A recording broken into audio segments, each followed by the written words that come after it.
Hello everyone, আমি প্রতীক্ষা। তোমরা সবাই কেমন আছো? আশা করছি ভালো আছো।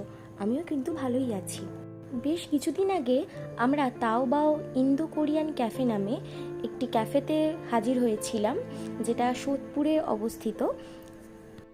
এখানে আমি কিছু মেনু শেয়ার করে দিয়েছি। এখানে আমরা মূলত দুটো রেসিপি ট্রাই করেছিলাম।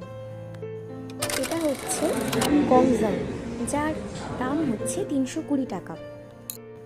এটা আমরা খেয়েছি, আমাদের মোটামুটি খারাপ লাগেনি, ভালোই লেগেছে। এর রেটিং যদি দিই সেটা হচ্ছে 4/5। অ্যাম্বিয়েন্সটা আমাদের বেশ ভালোই লেগেছে। সেকেন্ডলি আমরা ট্রাই করেছি চিকেন ক্লাসিক কর্ন ডগ, যার দাম হচ্ছে 120 টাকা। এটাকে আমি দিচ্ছি 3.5/5। এটা আমাদের মোটামুটি লেগেছে। সব মিলিয়ে আমাদের দিনটা কিন্তু বেশ ভালোই কেটেছে।